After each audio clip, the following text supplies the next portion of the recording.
Welcome to Organizational Sherlocks, the podcast where business meets psychology and your organizational puzzles meet their match. Join us for captivating stories and practical solutions to unravel your toughest challenges. I'm Dr. Elizabeth Fleming. And I'm Morgan Ashworth, your guides to a prescription for business success. Let's dive in. Well, hey, Morgan, how are you doing today? I am doing pretty good. Can't really complain. Nice and busy at work and personally, but it's a good thing. Oh, always. I think busy, at least for me, it helps me feel like I'm, being productive, I guess. I don't like when there's not stuff going on, Yeah, I feel like summertime, so many people take time off too. That's like you're covering for people, you're helping people. And so I do a lot of temperatures on culture and morale around this time too. Oh, yeah, absolutely. Definitely. Yeah. Well, I'm excited about our conversation today. And, having had some really cool guests recently, I think it'll be kind of fun for us to get back to marketing, but in kind of a different way. Yeah. This is something I absolutely love. I wish I could do more of it. I wish this could be my entire job, I'll be honest. But it's always in the back of my mind. It's marketing to my team, right? Yeah, absolutely. Yeah. So today we're talking about, for our listeners, we're going to talk about internal marketing. We've been doing a lot of kind of conversing about external marketing and cold calls and all of that good stuff. And if you haven't seen the poll on our LinkedIn page yet, please jump over there and answer for us. We're curious who has a junk mailbox that they send all their junk email to. So if you haven't done that yet, please go back and do that. But we're going to talk now and kind of flip the tables, talk about internal marketing. So when you think about internal marketing, Morgan, what kind of initially comes to mind for you?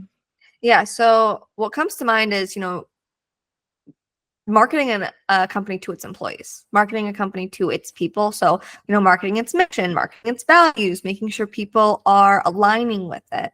There's that word again. It's about making your people want to stay at your company and why. Right. Yeah. I like what you said that. I mean, to me, internal marketing it's really about promoting the mission, right? Or the vision of the company, what those objectives are. And then, like you said before, kind of culture. And focusing in on that. So, but doing that internally, because as we said in so many other episodes, we all technically are selling for our company, right? I mean, we're all out there when we share what it is that we do. And my gosh, I know as an owner of a company, I would hope that, and for you too, I'm sure, I would hope that people know what it is what we do and why we do it, and if they don't, I feel like that's me missing the mark. Yeah, you want people to have that deeper meaning, that deeper sense of belonging with the company. I mean, this is something I've talked about within hiring, is making sure people hit those 3 pillars. They find meaning in, the company's process. They find meaning in the team. They find meaning in the product. If they can connect to it in some way, shape, or form, or connect to the values of the company, the mission of the company personally, or personally as well as within the company, then they're going to stay with the company longer. So internally marketing to your company is going to drive that further. Yeah, I would agree. The word that keeps coming to my mind is just engagement, right? And keeping employees engaged, right? And part of that is that internal marketing, and it's creating that culture where they want to know more and they want to be part of something. And really helping them have this positive view, of what it is that we're doing and why we're doing it. It's engaging the employees, the team members. I always say that. I always turn to the word team members, because that's something we drive at our company. Is we do not use the term employees. We use the term team member. That's alone internal marketing, is because we're using a different synonym. I forget which company it is, but they use, I think it's Netflix. They use the term that they compare themselves to a sports team instead of a family. It's that. I just read an article about that literally yesterday. Yes. Well, there you go. See, we're always reading and always following up on stuff, right? But it's engaging your employees. It's also making them be a part of the process and know that they're part of something bigger. It also drives retention, and sometimes it does drive onboarding. Yeah. I would say that's probably where the onboarding space is probably where I've been the most involved in the internal marketing. When you're building out onboarding programs, right, or inviting people into the company, it's easy to say, okay, here's what we do. Here are the leaders of the company. These are the people you should know. And okay, go. It's easy to do that. And I think a lot of companies do. And unfortunately, it doesn't land the way that it could. And so when I've been responsible for onboarding programs, talking about the mission, talking about, the company culture, helping, just looking at engagement overall, and inviting them to offer opinions, even on day one, I think has been really beneficial, because it shows that we're kind of walking the walk and, and inviting them in and actually caring about their perspective, Yeah, it shows the sense of, like you said, care. It's like we actually care about you as a human being. And yes, there are those, I know we talked about this with John when we talked about fractional marketing, is there's that, you can tell that people aren't, authentic at times. And so that's possible. A company might not be as authentic, but internally marketing to your team, even if it's unauthentic, is still going to be doing better than no internal marketing whatsoever. But it is important to be authentic. I mean, you as an owner, you as a leader, you joined this company and you've built this company in a certain way for a reason. So you have a purpose, you have a meaning behind it. Don't be afraid to show that emotion. What you talked about, Elizabeth, earlier is like the hiring, the onboarding side of things. And okay, these are our leaders. Well, not just saying these are our leaders, but bring the leaders in. Exactly. Create that connection between the high-end leadership and the employees or the team members. Like make that a relationship, even if it's not a day-to-day relationship. Make it something where they've spoken to the leader. They know them personally. The leader knows their name. Same thing with customers. You do it with employees too, but it's almost more critical to do with employees because turnover has high costs. Retention has high savings. Yeah.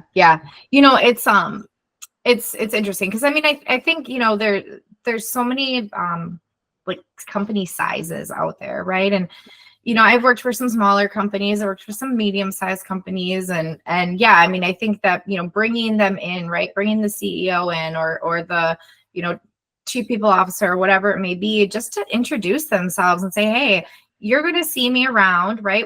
Again, we may not be having meetings together every day or every week, even every month, but hey, this is who I am. I think is really important.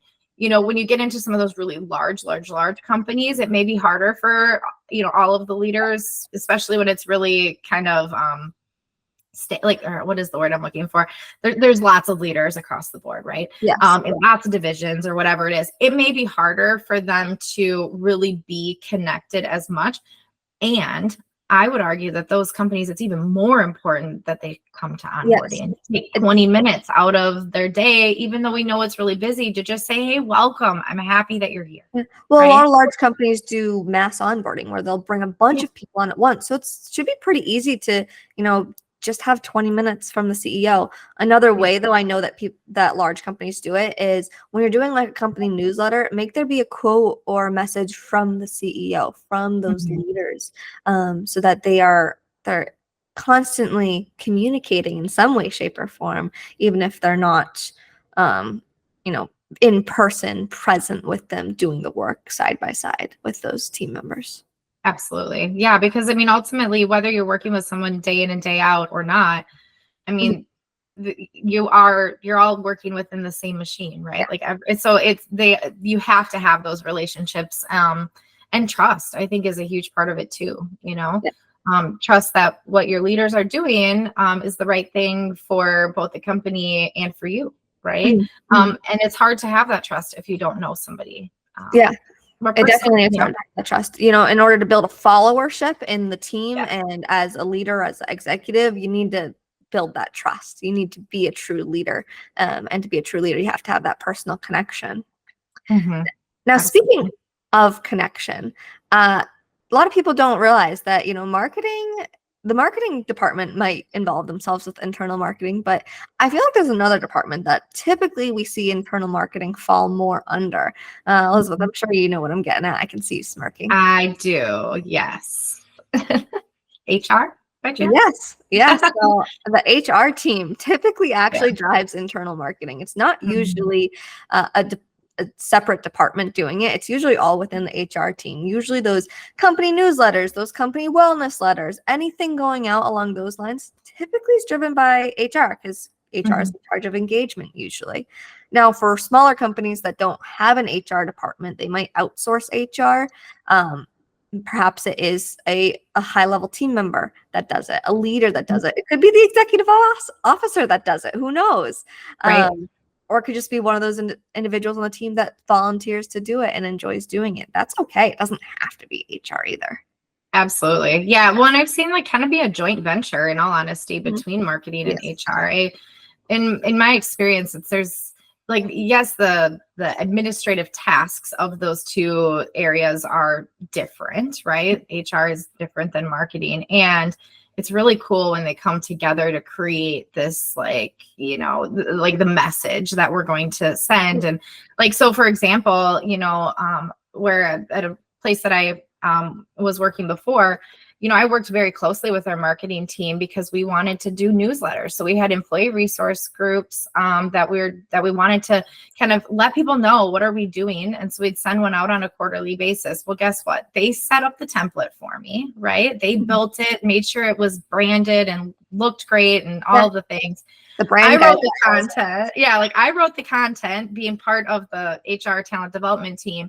And then they reviewed all of it. And so it was really a joint venture, which was pretty cool, and some ownership, and honestly built some camaraderie between us, so when they needed something, I could help, or vice versa. And so it was pretty cool.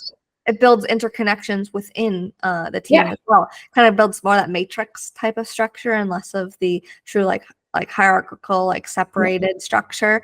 You really see that, that matrix kind of coming in, which I love matrix environments, because you see this much more collaborative environment. Not to say other structures don't, but I definitely like that idea. Like, you can bring in different skill sets to have a greater amount of success. So you really know that the marketing team is in fact targeting their own team members, and so even targeting themselves. They can pull from their personal experience and personal perspectives to do fractional marketing internally, right? Yeah. But there's also, if maybe you don't have a marketing team, perhaps, there's a lot of small companies out there that might not. It's possible to use the easier softwares like Canva now. Oh my gosh, I love Canva. I have I'm on it all the time. Yes. I love it. I haven't been on it a little bit, but usually it's like a couple hours a week I'm using it, which I've written our company newsletter, so I've used it through and through. Yeah, I think I should be like a spokesperson for Canva, honestly, because I'm always talking about it, or like telling people about it.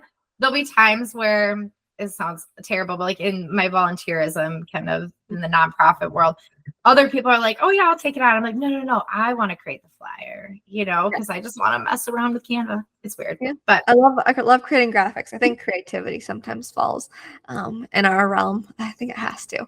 Not our psychology for world. sure. I'd be a little creative, because we have to have some creative solutions to those problems we're facing. And one creative solution for retention is internal marketing. I mean, let's go through a list. Like, what have you used within internal marketing? What types of graphics, what types of messaging, what have you used? For me, I think that communication has been the kind of the primary like driving force for internal marketing, right? And starting even before someone joins the company, like making sure that recruiters are out there sharing the message, right? And helping people understand, who are we? Where are we going? Where are we at now? Like, how do we see you fitting into the greater puzzle? Kind of all those pieces, right? So I think communication is really where it's at. But, one of the, so a lot of places use like SharePoint, which is a Microsoft product, or, some kind of, I don't know, internet platform, right? Which I think is all about communication. That for me has been a really cool way to kind of work on that internal marketing space, right? Because it allows us to highlight when things are happening, when people are doing really well. It helps us to kind of talk about what's going on, and hey, we saw this really cool article, maybe check it out, right? And just kind of keeping people engaged and together. And I think that is an underutilized resource, right? where people don't always think about like, well, how could that be beneficial? Well, if you could see these pages that myself and my team have built in the past, you'd be like, wow, that's pretty cool. Like it's fun, it's interactive, it's I don't know. And I think it helped to create a sense of togetherness, because then when people are like, hey, I'm looking for that thing, I can't find it. Okay, great. Let's figure it out together, And so to me, it's really about that communication more than anything. Yeah, I mean, communication is key. It's a saying for a Mhm. reason. And I know I actually just emailed my managers recently and I'm like, look, I understand like some of you are really great at your hard skills, some of you are really great at your soft skills, and that's great, but you gotta mix the two. I'm like, Yeah. management and leadership go hand in hand, and the biggest part of that is actually communication, more Mhm. regular feedback to your team, all of these things. And so same thing on the HR team. We don't talk to the team members as much. We're doing a lot more improvements and we're working with the executives a lot, and maybe we're touching here and there as we're needed, but we're really not touching the team constantly. We're not talking to them constantly. And so if we can find a way to communicate with them more regularly, people are more likely to go to HR for help or for Absolutely. guidance, even if they don't have a concern or anything. It doesn't have to all be negative when HR is involved. A lot of it's actually positive. Mhm. So I know we've used company newsletters, training programs. Mhm. I think what else? Like we have wellness emails that we send out in conjunction with our wellness portal to really kind of connect it back to the culture. Yeah. Um, We've done, I have to, on the wellness side, we've yeah. done like friendly wellness competitions in the past, and Ooh, those I have like been pretty cool. Yeah, like a walking competition, right? Mhm. Where people get to opt in if they would like to, but get to kind of, whatever, like Yeah. yeah, like how many steps do you take, or how many cups of coffee are you drinking every day, that kind of thing. And I think it just creates this kind of a lightness or some Mhm. fun in what can sometimes be really challenging, especially when you get busy, Yeah. um yeah. Well, after the awards, we're such an active lifestyle. I mean, Yeah. I promote the company by running marathons, like truly. That's something that we've always liked to do is like, hey, let's go on a company run. Let's do this, like National Running Day. We're going on a Yeah. company run at the end of the day. And if you participate, you get an ice cream sandwich kind of thing. So is that an opt-in experience? Because I'm not Yeah. sure I could run a marathon. There's a walk too. It's run and walk. It's run and Okay, fine. I can do Um, that. but for the for National Running Day, it's like 3 miles, maybe a mile. It's That's not whatever you're comfortable with. We create groups, so you don't have to worry. I think you could do one of them.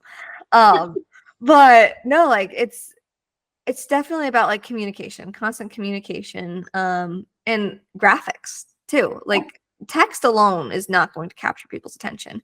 Using your own brand guidelines that you use for external marketing, you can use Mhm. internally as well. And so we have graphics. We have these 9 graphics we created for like the first 9 years someone's with us, and they get a retention pin for each Oh, of the years that they're with us. Yeah.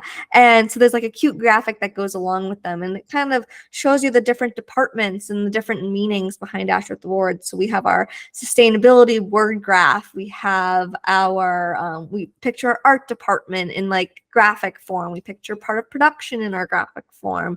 We mhm. picture our innovative side in a graphic form. Like, and they're just little pins, but we also have used those graphics in training programs. We've doubled up the use of those graphics. So we're not using them just for products that we're giving out in swag, but we're also using them so you see it multiple times.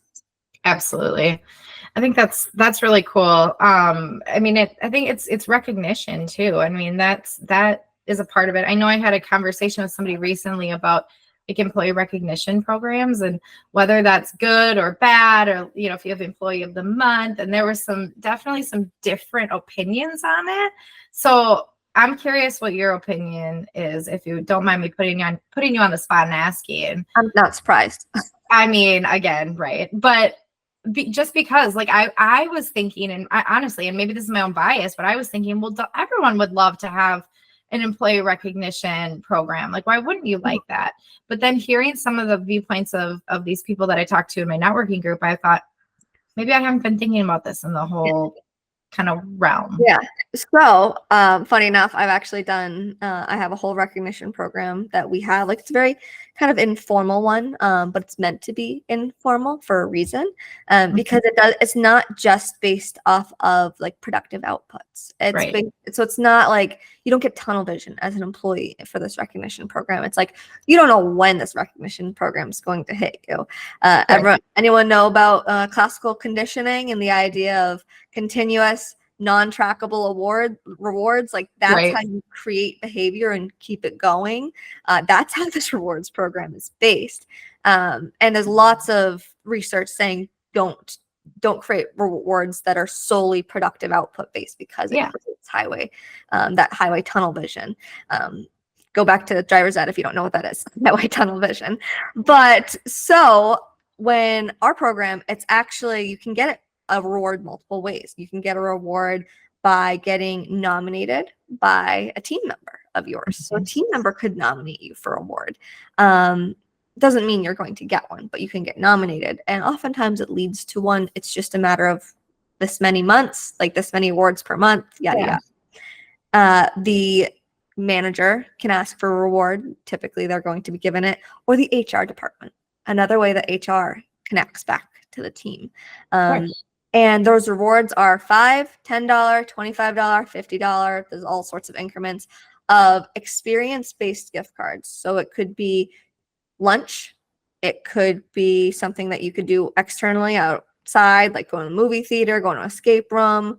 It could be as simple as like, here's your Spotify gift card, so you can pay for Spotify for the next month. Like things like that. It's very randomized, so you don't really know what you're going to get, but but you can pull in a way that you, like from the, say if it's a random $5 award, you don't know what you're going to get necessarily, but you pull a random one and you can make sure it's going to connect back to that person. Like, they have Apple Music, you get an Apple one. You get Spotify, you trade it for the Spotify one, something along those lines.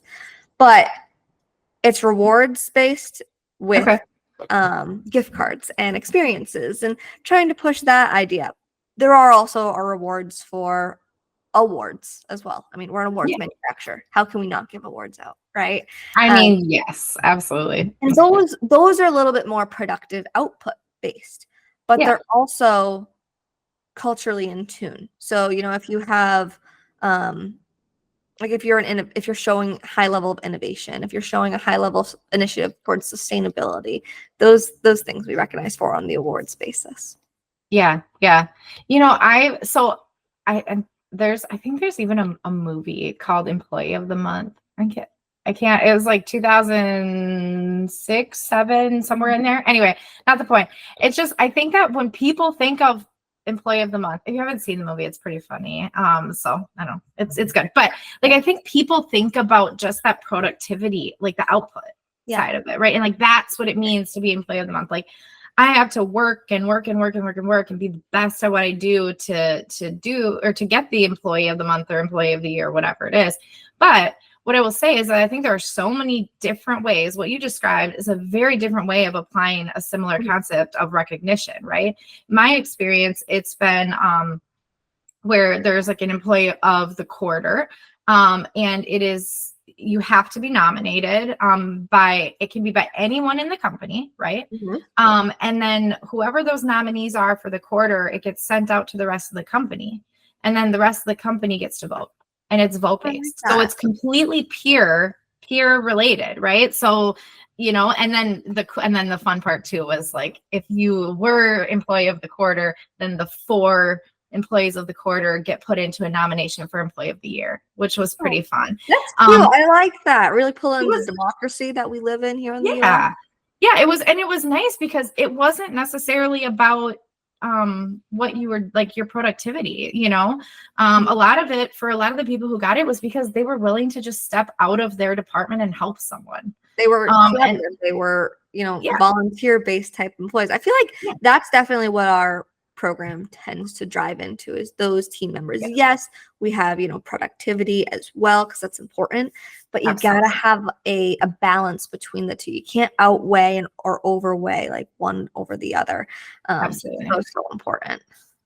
Yeah, it's I think there's a lot of different ways to apply it. So I don't know. It's just, again, it's funny. I would encourage people to kind of, if you have an employee recognition program, what do you like about it? What don't you like about it? How would you change it if you had the ability to do so? Or how would you develop one if you don't have one? I think those are questions just to think about, because all of us can, as John and his wife said, one of our last episodes, all you have to do is create a ripple, right? And so there's nothing wrong with just thinking about it and how could it look different for you. Yeah, sometimes those employee reward programs, if they're only productivity based, they can actually hurt the company. You think, oh, just like you said, some sort of internal marketing is better than none. Well, sometimes a rewards program, it's better to have none than have the wrong one, because it creates unhealthy competition. You need healthy competition. A healthy competition is fine. Unhealthy competition across your team. I think I talked about, our sales incentives at one point, and it's a productive output, but it's a productive output that's about quality of sales and less of the quantity of sales. Right. And so you never know who's going to get it, and it's always changing. There's no way to have like true unhealthy competition, but there's a level of, oh wow, good job, it's recognizing them for doing that quality work rather than for that quantity work over their peers.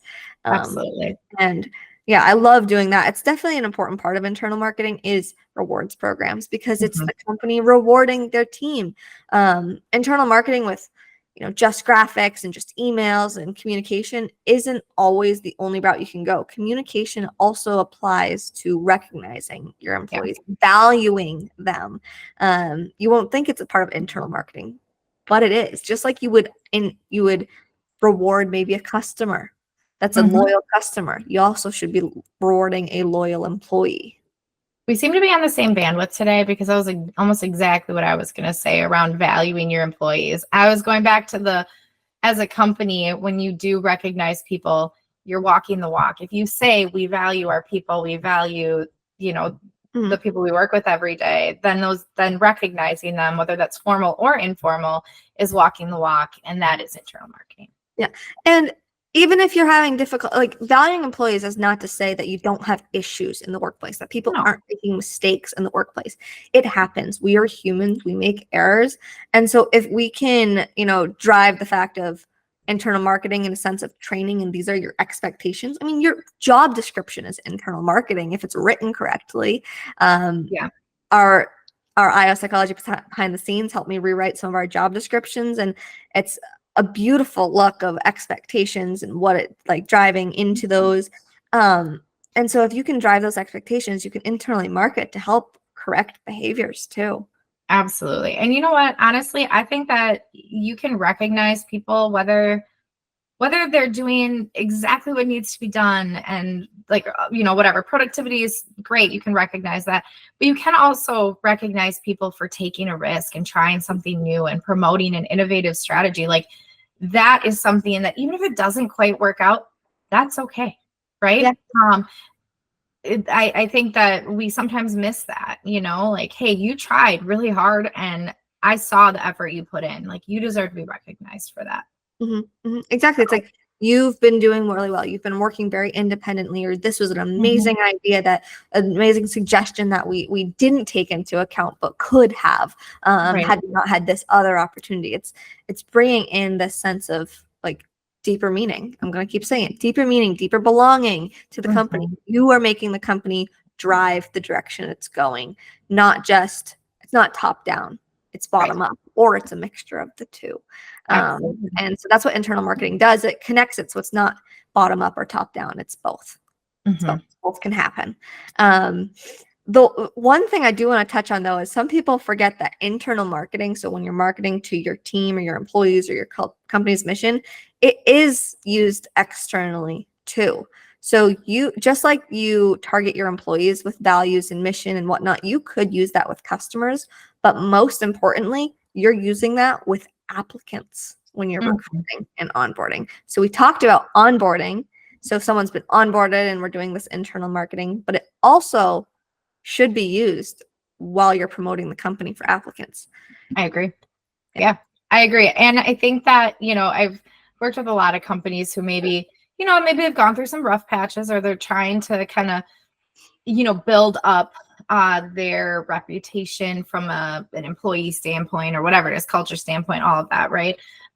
Or just creating it fresh, right? And some of them get so stuck on things like Glassdoor, and what past employees say about them. And it's like, I think you're going to have people who say, or maybe they weren't the right fit, right? And so they didn't enjoy it. Maybe they weren't, bought into the mission, or that wasn't really what was compelling for them. And there's a lot of reasons things can happen, right?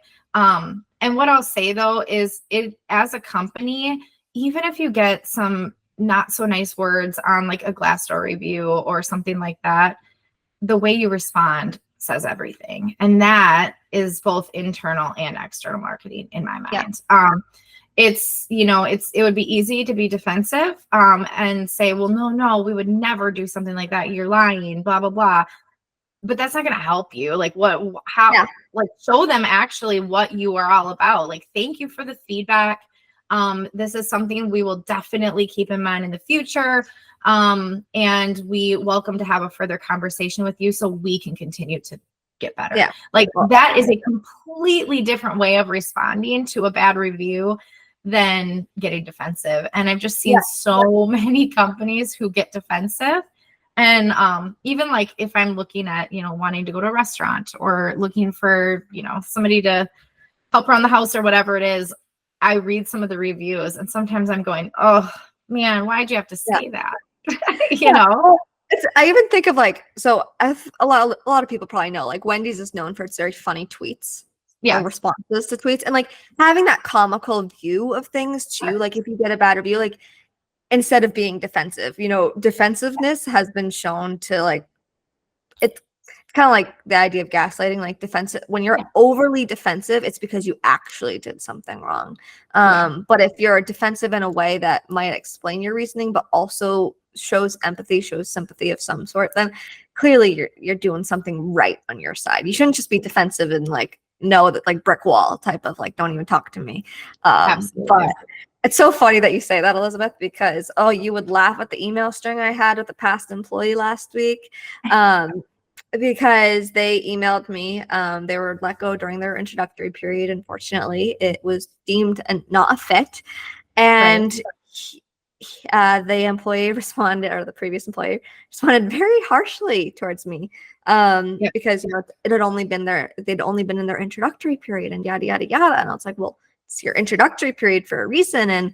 And we just saw that there wasn't like an accountability for learning on their part, which was so disappointing, because we put everything we can, especially myself, into people. And they responded super harshly towards their manager and their manager's training. But now I did an internal investigation to make sure this training went appropriately, since there were two people getting trained at the right time, one doing well, one not. And my response was explicitly that, like, okay, like, I'll take this into account. I do appreciate that, yada, yada, yada, but also explaining like our side a little bit, but expressing empathy. I can say I'm very glad we've let that employee go, because we've seen some post behavior. Now, I will kid you not, the person has egged our manager's car. Oh my. So if that shows you that we made the right decision, it's like clear. And because they were defensive, they showed no empathy on their side. They showed no accountability. It was like, sorry, made the mistake. Doesn't even say it won't happen again either. It's crazy, the type of people you get. But that's kind of off on a tangent. Sorry about that, guys. No, that's okay. I think it's all about how you respond though as a company, and I mean, I think that's what you have control over, right? We have no control over other people, or people are entitled to feel the way they feel. I told my 8-year-old that this morning when he was mad that his 4-year-old sister was crying. I said, well, she can feel the way she feels. That's just how life works. So I think it's really like, what do I have control over? And how do I as an individual want to be perceived by others? And how do I want my company to be perceived? I think those are the questions that I go back to. There have been plenty of times in my life where I don't tend to be like a super fiery like person, but there have been times where I have written emails and I stop and I go, let's just let this simmer for a day. And if I still feel like I need to send this email later, I will, right? 9 times out of 10, probably 9.9 times out of 10, I am like, yeah, that's not worth it. Like that's not going to help anything. And I've it's had not that how I happen want people to personally. see. Yeah, it's not how I want people to see me. So I don't send it. And I find a different way to manage the situation, right? Yeah. I remember I had one moment where it's like I was so frustrated and I decided to send that email because like I know my opinion, my emotions not going to change, and it didn't. But I also noticed that I'm like, oh, I don't like how I came across. And this was like a one-time incident. And I reached out and I'm like, I want to provide clarification that this opinion, this emotion is expressed towards this team. It's not expressed towards like the team I'm working with day in, day out. It's like an internal team of a company we were working with. I'm like, it's not expressed to the team we're working with day in, day out. They are understanding, they are amazing. Kind of like being like, oh, I could see how this could be miscommunicated or miscomprehended. And so it is about, how do you want yourself and your company to be perceived? How do you want your team to perceive your company? What do you want your culture to be? And internal marketing is going to help you drive that. More communication is better than less communication. Yeah. Do you watch TikToks ever? Or Yes, of course I do. So there's this guy, and I'm trying to think of his name. If I can find it, I'll have to send it. But he does like this video of many videos of how he wants to respond at work to people, and then how he actually responds. And I laugh every time because I think we've all been in that situation where we want to be like, what the heck are you doing? And why are you doing this? And then you're like, I'm really curious about what your viewpoint is. Let's have a conversation, right? And it's the idea of the emotion versus the professionalism, right? But it's kind of, I feel like it's the opposite for like the organization when they're promoting themselves, is like, no, they can't negatively react in an emotional way. But positive emotions, like if a company's too professional within their internal marketing too, like, and they're not showing jokes, they're not showing any sort of comedy at all, like it's kind of black and white. It's kind of tastes like stale bread, right? We don't want that. We want the butter, we want the jelly, we want it on that. So don't be afraid to show a little bit of positive comical emotion. And I know our team, like they've been kind of they've been playing some jokes at each other with the situation that happened. Like they've been kind of playing off of it and making jokes instead of, but they're not egging each other's cars. So it's good. But they're they have little jokes going on, and it makes it much more lighthearted. And that's the culture we develop, and that's the culture we drive through even our internal marketing. Yeah, absolutely. Well, this is such a fun conversation, and I feel like all of our listeners know so much more about who we are now. And I'm going to see if I can find that one of those TikToks and put it up there on our social media. Please do. They're great. They're so funny because we've all been there, Yeah, I feel like there's a couple people that make some really funny TikToks regarding like the workplace, and you see one that like reacts how she wants to, and then you see one that only acts professionally. And this one, I love, it's the mixture of the two. Oh my gosh, it's amazing. I will. I'll see if I can find one for our listeners. If our listeners know what I'm talking about and want to throw it up there, that'd be great, because sometimes I can't find what I'm looking for.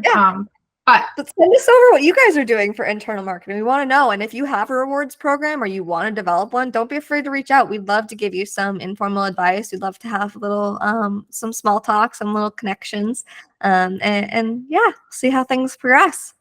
That sounds good. I love it.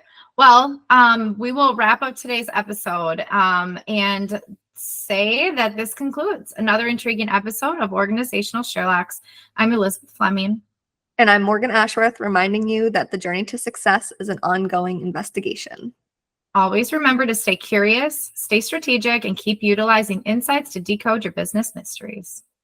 Join us every Tuesday for your next Whodunit. This is Organizational Sherlocks, closing today's case, especially the egging one. Yes. Oh, yeah. See you next time.